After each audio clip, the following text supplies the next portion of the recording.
नमस्कार दोस्तों, स्वागत है आप सभी का एक बार फिर से राजू सर के नाम से इस यूट्यूब चैनल के अंदर एमसीक्यू वीडियो की इस कड़ी के अंदर एक और नया एमसीक्यू वीडियो हम लेके आए हैं जिसमें कुछ इंपॉर्टेंट एमसीक्यू रहेंगे जिनको हम सॉल्व करने वाले हैं विद रैशनल है। और ये एमसीक्यू जो है उनको विद मतलब ये एमसीक्यू जो है वो फ्रीक्वेंटली टाइम्स आस्क्ड क्वेश्चंस है और सारे ही इंपॉर्टेंट एमसीक्यू है, तो वीडियो को पूरा देखें और सारे क्वेश्चन जो है वो कंसेप्चुअल बेस्ड क्वेश्चन है, तो अपने कंसेप्ट को जरूर क्लियर करें।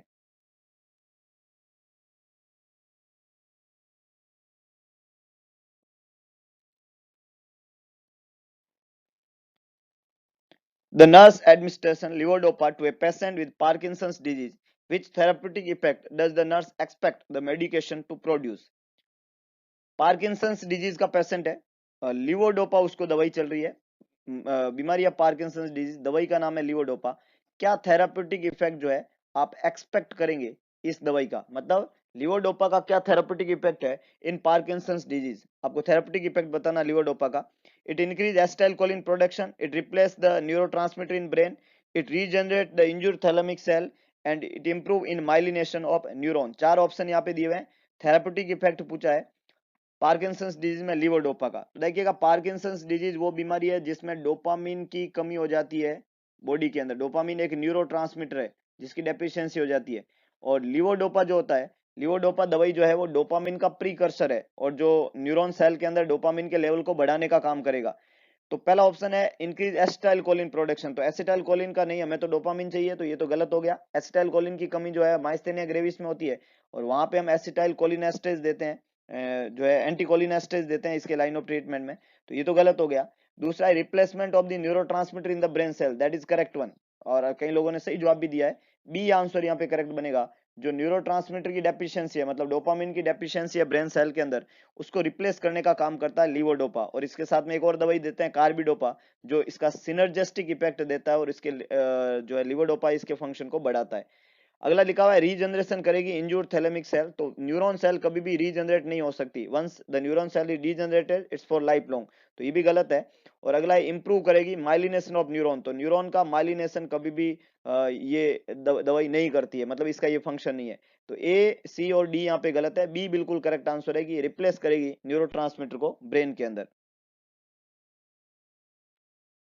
नेक्स्ट है when a patient with spinal cord injury has paraplegia, we assess which major problem in the patient which major problem in the patient with assess experiencing in early in the recovery phase।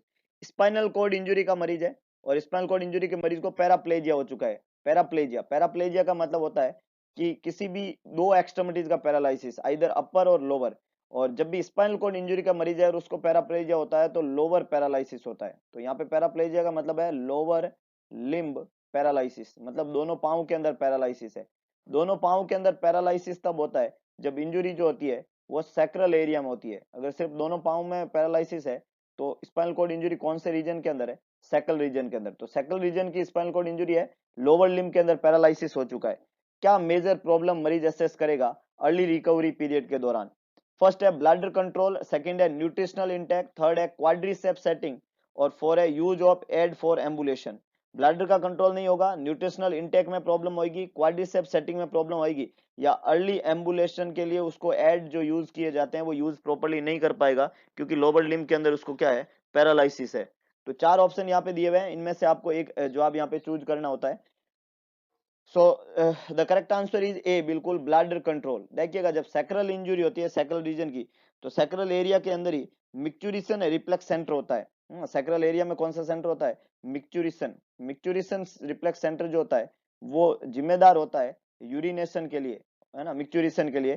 तो ये जो मिक्चुरिशन reflex centre है, इसको यहाँ पे injury हुआ है, उसका काम गड़बड़ हुआ है, और उसकी वजह से इस मरीज के अंदर लोअर स्पाइनल कॉर्ड इंजरी के अंदर इसका फंक्शन इंपेयरमेंट होने की वजह से वो अपने ब्लड का कंट्रोल जो है वो प्रॉपर तरीके से नहीं कर पाएगा, उसका ब्लड का कंट्रोल प्रॉपर तरीके से नहीं होगा। न्यूट्रिशनल इंटेक एक ऑप्शन में लिखा हुआ है, तो इस मरीज के अंदर खाने को इंजेस्ट करने में या उसको डाइजेस्ट करने में या उसको मेटाबोलाइज करने में कोई भी प्रॉब्लम नहीं होगी क्योंकि पैरालिसिस तो लोअर एक्सट्रीमिटीज में है, अपर जीआई ट्रैक्ट में कोई दिक्कत है ही नहीं, तो न्यूट्रिशनल इंटेक का तो प्रॉब्लम ही नहीं है इसके अंदर। क्वाड्रिसेप सेटिंग, ये जब मोटर स्ट्रेंथ रहती है उस समय की एक एक्सरसाइज होती है। यहाँ पे मोटर स्ट्रेंथ तो खत्म हो चुकी है, लोअर लिम्ब में तो पैरालिसिस हो चुका है, तो जब मोटर स्ट्रेंथ ही नहीं है तो इस सेटिंग का कोई मकसद नहीं रहता है। ये क्वाड्रिसेप्स सेटिंग जो होती है ये एक एक्सरसाइज है, और वो तब काम में लेते हैं, मोटर कंट्रोल करना होता है जब कोई मसल में थोड़ा वीकनेस है, लेकिन यहाँ तो पूरा पैरालिसिस है, तो कोई मतलब नहीं है। स्पाइनल कॉर्ड इंजरी में once patient is paralyse is for life long, और जब पेशेंट लाइफ लॉन्ग के लिए पैरालिसिस है तो इस जिंदगी में एम्बुलेट कभी भी नहीं हो सकता, है ना। वो मरीज जो है वो एम्बुलेट कभी भी नहीं हो सकता। उसका अगर मूवमेंट कराना है अपने को तो किसके थ्रू कराएंगे अपन, व्हील चेयर के थ्रू। तो जो एड है चलाने के, जो जो स्ट्रेचर जो आते हैं आपके, जो भी एड होते हैं जो एम्बुलेशन में मदद करते हैं, उनका कोई महत्व नहीं यहाँ पे, क्योंकि ये मरीज कभी खुद से एम्बुलेट नहीं हो सकता। तो सी, बी, सी और डी तीनों ही खोटे जवाब है। ए बिल्कुल करेक्ट आंसर है। ब्लड कंट्रोल उसकी सबसे बड़ी प्रॉब्लम यहाँ देखने को मिलेगी।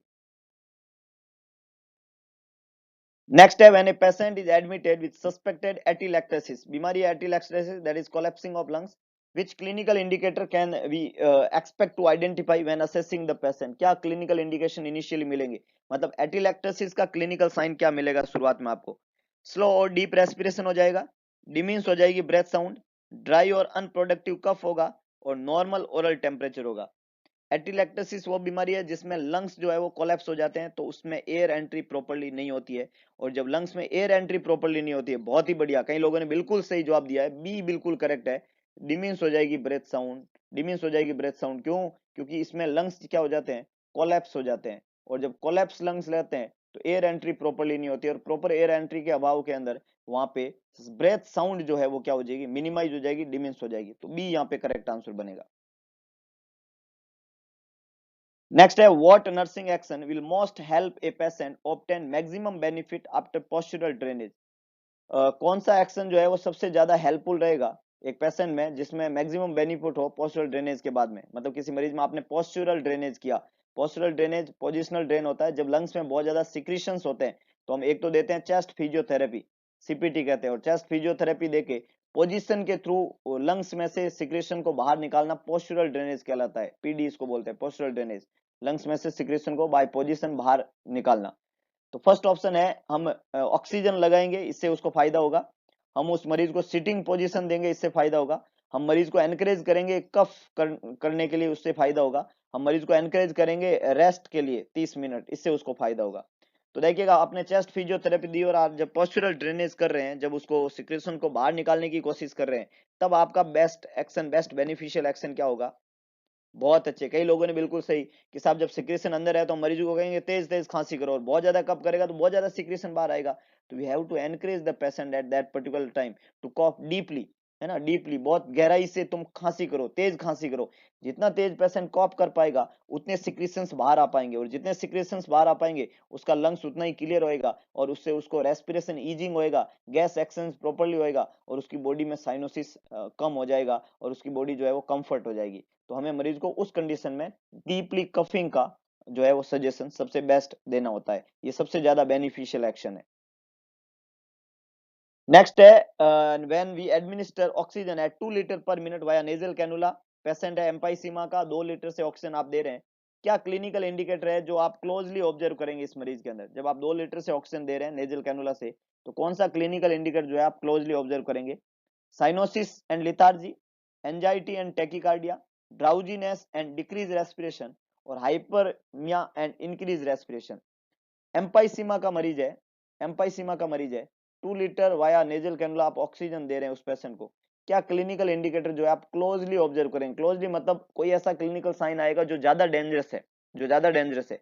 अब आप ऑक्सीजन दे रहे हैं, ऐसे मरीज जो एम्पाइसीमा के रहते हैं वो थोड़े साइनोस दे रहते हैं, उसके लिए आप ऑक्सीजन दे रहे हैं तो साइनोसिस तो उसका ठीक रहेगा। और इन चार ऑप्शन के अंदर हमेशा फोकस करें कि जब भी बॉडी में हाइपोक्सिक कंडीशन होती है, और जब इस तरीके से बेस्ट ऑब्जर्वेशन और क्लोज ऑब्जर्वेशन पूछे, तो हाइपोक्सिया सबसे ज्यादा इरिटेट करता है नर्व सेल को, न्यूरॉन को, और न्यूरॉन जब इरिटेट होते हैं, नर्व सेल में प्रॉब्लम होती है, न्यूरॉन को जब ऑक्सीजन नहीं जाती है, एनोक्सीमिया की कंडीशन जब होती है, उस समय पेशेंट जो है उसका कॉन्शियसनेस गड़बड़ाने लग जाता है, और पेशेंट ड्राउजी होने लग जाएगा।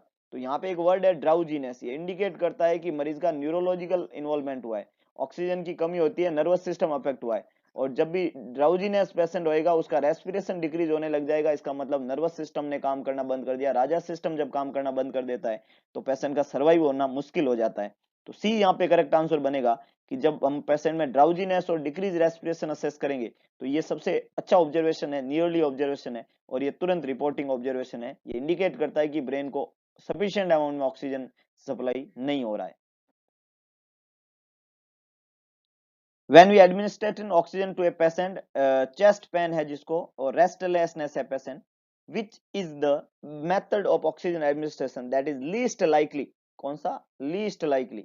बहुत कम, less increase apprehension in the patient. Apprehension का मतलब होता है पेशेंट को और प्रॉब्लम में डालना।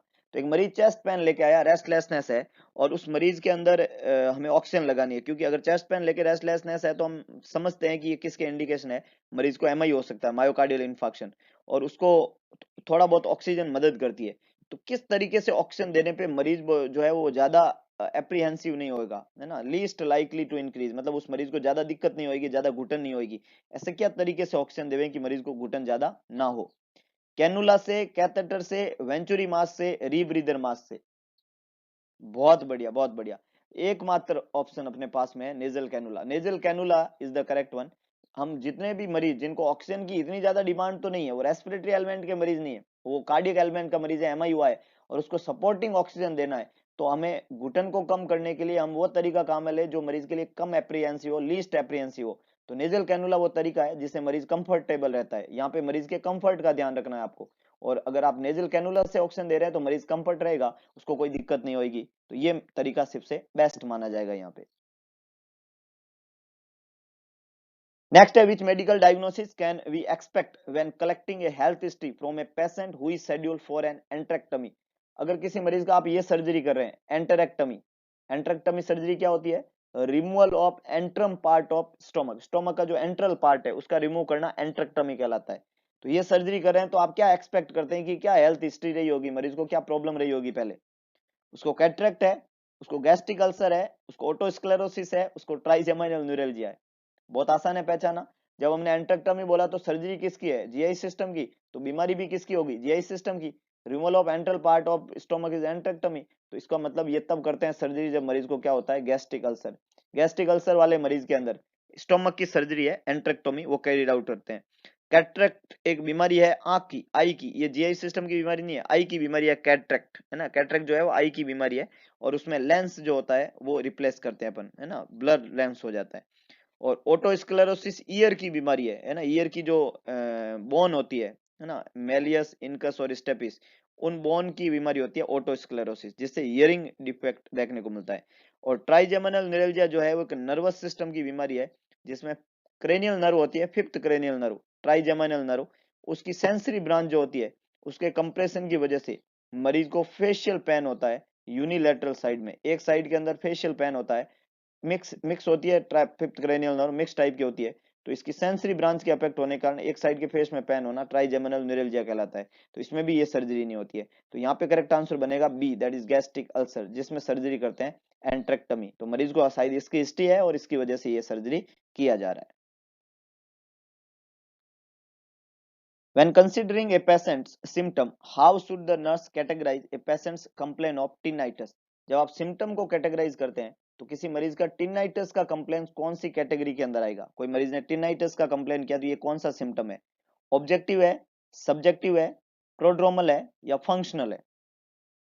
जब हिस्ट्री कलेक्ट करते हैं तो दो तरीके के सिम्टम होते हैं, सब्जेक्टिव डाटा और ऑब्जेक्टिव डाटा। सब्जेक्टिव वो जो मरीज बताता है, ऑब्जेक्टिव वो जो हम असेस करते हैं। तो टिनाइटस हम असेस नहीं कर सकते, ये मरीज बताता है, और मरीज बता रहा है वो कौन से डाटा होता है? बहुत ही बढ़िया, बहुत ही शानदार। वो डाटा हमेशा कौन से होते हैं? Subjective data. सब्जेक्टिव डाटा होते हैं जो पेशेंट बताते हैं, ऑब्जेक्टिव डाटा वो होते हैं जो हम ऑब्जर्व करते हैं, एग्जामिनर ऑब्जर्व करता है। तो यहाँ पे करेक्ट आंसर बनेगा B. Next, when a patient is scheduled for hemorrhoidectomy, the nurse should observe the patient for the presence for which common clinical indicator that is associated with hemorrhoid. किसी मरीज को हेमरोइड है, पाइल्स है, और उसमें surgery कर रहे हैं हेमरोइडेक्टमी, तो क्या क्लिनिकल साइन मिलेगा आपको हेमरोइड वाले मरीज के अंदर? Pruritus, flatulence, anal stenosis, rectal bleeding? बहुत अच्छे, बहुत ही बढ़िया, बेहतरीन answer, it's rectal bleeding. Haemorrhoid जिन मरीजों को होता है उनमें हेमरोइडेक्टमी इसीलिए तो हम करते हैं क्योंकि उसमें क्या कॉमन प्रॉब्लम होती है, उनमें कॉमन क्लिनिकल साइन होता है कि उनके रेक्टल ब्लीडिंग होती है, और रेक्टल ब्लीडिंग को ट्रीट करने के लिए हेमरोइडेक्टमी सर्जरी कर लेते हैं हेमरोइड वाले मरीज में। और अगर लगातार ब्लीडिंग होती रहेगी तो मरीज क्या हो जाएगा? एनीमिक। तो उसमें एनीमिया ना हो, मरीज एनीमिक ना हो, इसके लिए हमें क्या करना है? सर्जरी करना है, हेमरोइडेक्टमी सर्जरी का नाम है। which receiving hemodialysis. When receiving hemodialysis, the complication of the removal of too much sodium may occur. Therefore, the nurse should assess the patient for. जब हमने हीमोडायलिसिस किया तो उस मरीज में ज्यादा अमाउंट में सोडियम जो है वो बॉडी से लॉस हो गया। कौन सा क्लिनिकल साइन बताएगा कि सोडियम बॉडी में कम हो गया? वॉस्टेक साइन, कार्डियक डिसएरिथमियाज, मसल क्रैम्प और इंक्रीज टेम्परेचर। चार ऑप्शन दिए हुए। टू मच सोडियम बॉडी से लॉस हो गया। सोडियम जब बहुत ज्यादा बॉडी से कम हो जाता है तो कंडीशन हाइपोनेट्रीमिया कहलाती है। कौन सी कंडीशन कहलाती है? Hyponatraemia. Normal serum sodium level कितना होता है? 135 टू 145 मिलीकुलेंट पर लीटर। ये नॉर्मल सीरम सोडियम लेवल होता है। और इससे कम जब सोडियम का लेवल हो जाता है 135 से कम, उसको हाइपोनेट्रीमिया कहते हैं। यहाँ पे कम हो गया, टू मच सोडियम जो है रिमूव हो गया। तो जब बहुत कम हो गया तो कम हो जाएगा, तो हाइपोनेट्रीमिया हो जाएगा, डिक्रीज सोडियम लेवल। अब जब बॉडी में सोडियम की डेफिशिएंसी होती है तो क्या क्या क्लिनिकल साइन होते हैं, ये इंपॉर्टेंट बात है। तो सोडियम एक मेजर एबंडेड नंबर में एक्स्ट्रा सेलुलर कैटाइन है ना, सेल के बाहर एक्स्ट्रा सेलुलर जो स्पेस होता है जो सेल के बाहर का होता है, तो एक्स्ट्रा सेलुलर फ्लूइड के अंदर सबसे ज्यादा अमाउंट में पाया जाने वाला जो कैटाइन जो आपका है न्यूट्रिएंट, जो आपका इलेक्ट्रोलाइट है, वो होता है सोडियम, है ना। मेजर एक्स्ट्रा सेलुलर कैटाइन होता है सोडियम, मेजर इंट्रासेलुलर कैटाइन होता है पोटेशियम, तो ये सोडियम है। जब सोडियम की बॉडी में डेफिशिएंसी होती है वो तब जब सोडियम पोटेशियम पंप जो है वो डिस्टर्ब होते हैं, और उसकी डेफिशिएंसी वाली कंडीशन में मरीज जो है उसको न्यूरोलॉजिकल प्रॉब्लम ज्यादा होती है, मरीज कंफ्यूज रहता है ना। नर्वस सिस्टम के लिए सोडियम जरूरी होता है, तो एक तो मरीज में कंफ्यूजन होता है, मरीज लिथार्जिक हो जाता है। मरीज कैसा होता है? हाइपोनेट्रीमिया का मरीज कैसा होता है? लिथार्जी होता है। हाइपोनेट्रीमिया मरीज जो है उसको हेडेक होता है ना। न्यूरोलॉजिकल एलिमेंट है सारे के सारे, कंफ्यूजन है, लिथार्जी है, हेडेक है, और उसकी मसल के अंदर क्रैम्प होते हैं। मसल के अंदर क्या होते हैं? क्रैम्प्स। तो ये सिम्टम चारों, कंफ्यूजन, लेथार्जी, हेडेक और मसल क्रैम्प, हाइपोनेट्रीमिया के क्लिनिकल साइन है। सोडियम का 135 से कम होना हाइपोनेट्रीमिया कहलाता है, और कंडीशन हाइपोनेट्रीमिया दी हुई है क्वेश्चन में। तो यहाँ पे चार ऑप्शन में इनसे मैच होने वाला एक ही ऑप्शन है, दैट इज मसल क्रैम्प, जो कि सी आंसर है। मसल क्रैम्प उस मरीज को रहेगा। फर्स्ट ऑप्शन जो दिया हुआ है वॉस्टेक साइन, वॉस्टेक साइन जो है हाइपोकैल्सीमिया में देखने को मिलता है। इसमें देखने को मिलता है हाइपोकैल्सीमिया, जब बॉडी में कैल्शियम की कमी होती है तब ये साइन देखने को मिलता है। कैल्शियम की डेफिशिएंसी वाली कंडीशन के अंदर हम जब उस मरीज के फेशियल मसल के ऊपर टैप करते हैं तो मरीज में जो है फेशियल नर्व इरिटेट होती है और स्पाज्म होता है फेस के अंदर, उसको वॉस्टेक साइन कहते हैं। कार्डियक डिसएरिथमिया जो होता है वो पोटेशियम और कैल्शियम दोनों की कमी की वजह से होता है। जब पोटेशियम की कमी हो जाती है बॉडी में या कैल्शियम की कमी हो जाती है तब कार्डियक डिसएरिथमियाज होता है। पोटेशियम और कैल्शियम दोनों ही वो हम कह सकते हैं कि इलेक्ट्रोलाइट है जो कि कार्डियक एक्टिविटी को मैनेज करने का काम करता है, और ये एरिथमियाज हमेशा इन दोनों के लेवल के कम या ज्यादा होने की वजह से होता है। पोटेशियम बढ़ भी जाए तो भी ये प्रॉब्लम हो सकती है, कम हो जाए तो भी, नॉर्मल होना जरूरी है। तो ये कार्डियक एरिथमियाज है। और इंक्रीज टेम्परेचर जो है उसका संबंध इलेक्ट्रोलाइट से है ही नहीं, मतलब ना तो सोडियम, ना पोटेशियम, ना कैल्शियम, इनसे नहीं है। टेम्परेचर बॉडी का तब बढ़ता है जब बॉडी में किसी भी तरीके का क्या होता है? इन्फेक्शन होता है। इन्फेक्शन, माइक्रो ऑर्गेनिज्म का इन्फेक्शन होता है तब बॉडी का टेम्परेचर बढ़ता है। तो करेक्ट आंसर यहाँ पे एक ही बचता है फिर, मसल क्रैम्प। बाकी सारे जो है वो खोटे जवाब है। नेक्स्ट है, which is the best nursing intervention to meet the need of individual who demonstrate obsessive compulsive disorder. Psychiatric neurosis की बीमारी है ओसीडी। ऑब्सेसिव कंपल्सिव डिसऑर्डर एक बीमारी है, न्यूरोलॉजिकल एलिमेंट है, ओसीडी इसको हम बोलते हैं शॉर्ट के अंदर। ये मरीज डेमोस्ट्रेट कर रहा है ओसीडी। कौन सा इंटरवेंशन जो है वो मीट करेगा इंडिविजुअल की नीड को? चार ऑप्शन यहाँ पे दिए हुए हैं। पहला ऑप्शन है कि हम रेस्ट्रिक्ट करेंगे उसके मूवमेंट को, बॉडी के मूवमेंट को रेस्ट्रिक्ट करेंगे, मूवमेंट को। दूसरा है हम call attention to their behaviour ना, इस बिहेवियर जो उसका ओसीडी का बिहेवियर हो रहा है उसके लिए अटेंशन कॉल करेंगे। अगला है keeping them busy to distract them, उसको बिजी रखेंगे, है ना, डिस्ट्रैक्ट होने से उसको मरीज को बिजी कर देंगे तो वो डिस्ट्रैक्ट नहीं होगा। और supporting but limitating their behaviour, support करेंगे लेकिन उसके बिहेवियर का लिमिटेशन करेंगे। कौन सा बेस्ट इंटरवेंशन है इंडिविजुअल की नीड को पूरा करने में जो मरीज ओसीडी डेमोस्ट्रेट कर रहा है, obsessive compulsive disorder? Which is the correct one? बहुत बढ़िया, the correct answer is D. इसमें करेक्ट आंसर क्या बनेगा? डी। क्यों होगा अभी हम एक्सप्लेन करते हैं। यहाँ पे लिखा हुआ supporting but limiting their behaviour, supporting but limiting their behaviour. तो जो मरीज ऑब्सेसिव कंपल्सिव डिसऑर्डर का है उस मरीज को हमें पहले तो एक्सेप्ट करना पड़ेगा, है ना, उसके इस सिम्टम को, उसके बिहेवियर जो है उसका जो है उसको हमें एक्सेप्ट करना पड़ेगा, तभी हम उसके साथ में बढ़िया जो है रिलेशनशिप बना पाएंगे। इसके बाद में हमें कुछ लिमिटेड सेट करना पड़ेगा, है ना, ताकि मरीज जो है उसको एक्सटर्नली हम कंट्रोल कर सके और उसकी एंजाइटी जो है उसको लोअर कर सके, है ना। तो हमें उसको सपोर्ट करना है, उसको एक्सेप्ट करना है, लेकिन साथ साथ में उसके बिहेवियर को भी क्या रखना है, लिमिट रखना है। तो यहाँ पे करेक्ट आंसर क्या बनेगा, डी, कि हम उसको एक्सेप्ट करें, उसके बिहेवियर को लिमिट करें। पहला ऑप्शन लिखा हुआ है कि हम रेस्ट्रिक्ट करेंगे उसके मूवमेंट को। जब हम मूवमेंट को रेस्ट्रिक्ट करेंगे तो ये इसका मरीज के ऊपर कोई अफेक्ट नहीं होगा, उल्टा उसकी एंजाइटी जो है वो इंक्रीज होगी, है ना। जब भी हम उसकी चीज को, जो भी ओसीडी है उसका जो भी है, मान लो बार बार हाथ धो रहा है, तो हम उसके हाथ धोने के बिहेवियर को अगर रेस्ट्रिक्ट करते हैं तो मरीज जो है और ज्यादा क्या होगा, एंजियस होगा, उसकी एंजाइटी बढ़ेगी और बीमारी के सिम्टम वर्स्ट होंगे। तो हम उसके इस चीज को रेस्ट्रिक्ट नहीं कर सकते, उसके मूवमेंट को रेस्ट्रिक्ट नहीं कर सकते, जो भी मूवमेंट वो कराए उसको करने दो, है ना। Call attention to their behaviour, अगर हम उसके बिहेवियर को अटेंशन कॉल करेंगे बिहेवियर के ऊपर, तो ये और इंक्रीज करेंगे उसकी एंजाइटी को, है ना। और जो हम लास्ट तीसरा लिखा हुआ है कि हम कीप करेंगे, मरीज को बिजी करेंगे डिस्ट्रैक्ट होने से, तो ये अनरियलिस्टिक है, यहाँ इसका कोई संबंध नहीं है। तो ए, बी और सी तीनों ही खोटे जवाब है। सबसे अच्छा हमेशा ही होता है साइकोलॉजिकल एलिमेंट के अंदर, ओसीडी या न्यूरोसिस का मरीज है तो सपोर्ट सबसे पहला होता है, साइकोलॉजिकल सपोर्ट सबसे अच्छा होता है। तो सपोर्ट करें उसको, उसको एक्सेप्ट करें उसके बिहेवियर को, उसको ये करने दे, लेकिन धीरे धीरे लिमिटेशन लाए उसके बिहेवियर में, तो धीरे धीरे पेशेंट जो है उसमें सुधार आने शुरू हो जाते हैं। तो D is the correct one. एक हॉस्पिटलाइज पेशेंट है, डायग्नोस हुआ है बॉर्डर लाइन पर्सनैलिटी डिसऑर्डर का, ये उसको प्रॉब्लम है, कंसिस्टेंटली जो है ब्रेक कर रहा है वो यूनिट के रूल को, है ना, जहां भी हॉस्पिटल में जो भी रूल बने हुए हैं उन रूल को कंटिन्यूली वो तोड़ रहा है, क्योंकि उसको बॉर्डर लाइन पर्सनैलिटी डिसऑर्डर है। ये जो बिहेवियर है मरीज का, this behaviour should be confronted because it will help the patient.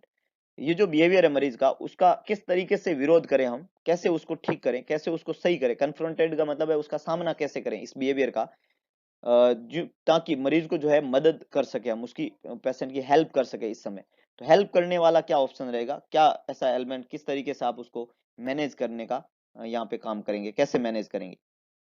First है उसके एंगर को कंट्रोल करेंगे, सेकंड है उस मरीज को मोर सेल्फ अवेयर करेंगे, उसकी एंजाइटी को रिड्यूस करेंगे, और उसके सामने कुछ रियलिस्टिक गोल सेट करेंगे। विच इज द करेक्ट वन। तो ये जो बिहेवियर है मरीज का, जो बॉर्डर लाइन पर्सनैलिटी डिसऑर्डर का है और कंसिस्टेंटली यूनिट के रूल को तोड़ रहा है, तो ये फॉल्टी बिहेवियर है। हमें फॉल्टी बिहेवियर को क्या करना है, चेंज। किसी भी आदमी का कोई भी फॉल्टी बिहेवियर है, मतलब उसको कोई साइकोलॉजिकल प्रॉब्लम है और उसके अंदर कोई फॉल्टी बिहेवियर है, तो फॉल्टी बिहेवियर हमेशा तभी चेंज हो सकता है जब आदमी को आत्मज्ञान हो, है ना, खुद के बारे में और अवेयरनेस हो। तो क्लाइंट जो है जब बहुत ज्यादा सेल्फ अवेयर होने लगेगा, है ना, वो जब अवेयर होने लग जाएगा अपने बिहेवियर से, तो उसमें चेंज पॉसिबल होता है। तो यहाँ पे करेक्ट आंसर बी बनेगा कि we have to become more self aware, उस मरीज को और ज्यादा सेल्फ अवेयर करेंगे।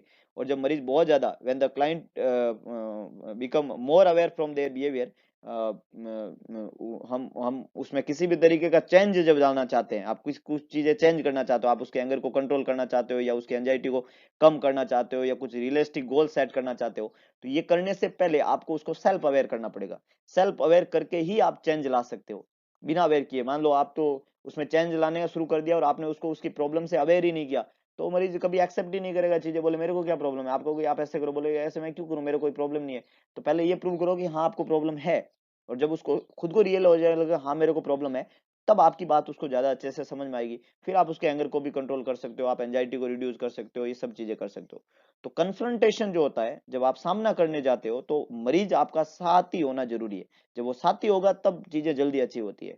मैंने आपको कुछ चीजें डिलीवर करनी है, तो आपको पहले मेरे ऊपर ट्रस्ट, मेरे ऊपर विश्वास, मेरे हर ऑप्शन, हर मेरे जवाब के ऊपर विश्वास करना पड़ेगा। जब मैं आपको आत्मसात कर लूंगा, तब मैं आपको ज्यादा अच्छे से मटेरियल डिलीवर कर पाऊंगा। लेकिन अगर आपको मेरा आत्मसात है ही नहीं, आपको मेरे पे विश्वास ही नहीं है, आप जब मैं क्वेश्चन के आंसर बता रहा हूं तो आप उसको क्रॉस चेक कर रहे हैं, इसका मतलब अभी तक वो बिलीव नहीं हुआ है, तो फिर मेरा जो डिलीवर मटेरियल है वो कंप्लीटली नहीं हो पाएगा। तो हमेशा यही होता है कि आपको जो है पहले सेल्फ अवेयरनेस होना चाहिए, आपको आत्मसात करना पड़ेगा चीजों को, उसके बाद में बाकी चीजें समझ में आएगी। तो जब आप लोग मेरा साथ में होंगे, तो मेरी कही हुई हर बात आपको ज्यादा अच्छे से समझ आएगी, और फिर आप जो है उस चीजों को समझ पाएंगे कि ये जवाब क्यों है और ये जवाब क्यों नहीं है। हो सकता है कि जब मैं ये जवाब बता रहा हूँ तो आप बुकों में देखोगे तो अलग अलग जवाब मिलेंगे, क्यों, क्योंकि बहुत सारी प्रॉब्लम होती है, कई बुकों में जो है ड्यूरिंग टाइपिंग और कई तरीके के उल्टे फुल्टे आंसर होते हैं, है ना। तो उन चीजों को करेक्ट करके, उन चीजों को सही से रिफाइन करके मैं यहाँ लाने की कोशिश करता हूँ, और ताकि हम लोग जो है एक अच्छे भविष्य की तरफ बढ़ सके। तो यहाँ पे भी यही सेम कहानी है कि आप अगर एंगर को कंट्रोल करेंगे, एंजाइटी को कंट्रोल करेंगे, तो जब आपको सामना करेंगे मरीज का, तो ये चीजें तो इंक्रीज होगी ना, ये कम नहीं हो सकती, रिड्यूस नहीं हो सकती। और किसी गोल को सेट करने से पहले आपको सेल्फ अवेयर करना पड़ेगा। इसलिए करेक्ट आंसर यहाँ पे बी बनेगा, ए सी और डी यहाँ पे गलत जवाब है। और ये सब चीजें जो है करके हम मरीज जो है उसकी इस बिहेवियर को हम कंट्रोल कर सकते हैं। तो ये कुछ इंपॉर्टेंट एमसीक्यू विद रैशनल आज के वीडियो लेक्चर में हमने सॉल्व किए हैं। अगर आपको वीडियो पसंद आया तो चैनल को लाइक करें, वीडियो को शेयर करें, कमेंट बॉक्स में अपना सुझाव दें। और इसके अलावा एक काम करें, अगर आपको रियली आप ऐसा समझते हो, आप ऐसा सोचते हो कि आप ऐसी चीजें यहाँ से गेन कर रहे हो जो रियली बेनिफिशियल है, तो प्लीज भगवान कृष्ण की तरह बनो, सारथी बनो, स्वार्थी न रह के सारथी बनो, मैक्सिमम लोगों तक पहुंचाओ। मैं अकेला हूं, आप सारे मेरे साथ हैं। अगर मैं अकेला पहुंचाने की कोशिश करता हूं तो लिमिटेड लोगों तक रीच कर पाता हूं। आप सब लोग अपने अपने ग्रुप तक पहुंचाएंगे तो मैक्सिमम लोगों तक हम पहुंच जाएंगे, हर हर उस आदमी तक ये जाएगा, ताकि हर कोई अगर ये देख पाएगा तो मैं ये समझता हूं कि उसके फ्यूचर के अंदर, उसके फ्यूचर को बनाने के अंदर हम जो है अपना कुछ पार्ट प्ले कर सकते हैं। और आप ही वो लोग हैं जो इस काम में मेरी मदद करेंगे, और आप डेफिनेटली कई लोगों को जोड़ने में सहायता करेंगे। तो मिलते हैं दोबारा एक नए वीडियो, नई एनर्जी के साथ में। तब तक के लिए जय हिंद, जय भारत।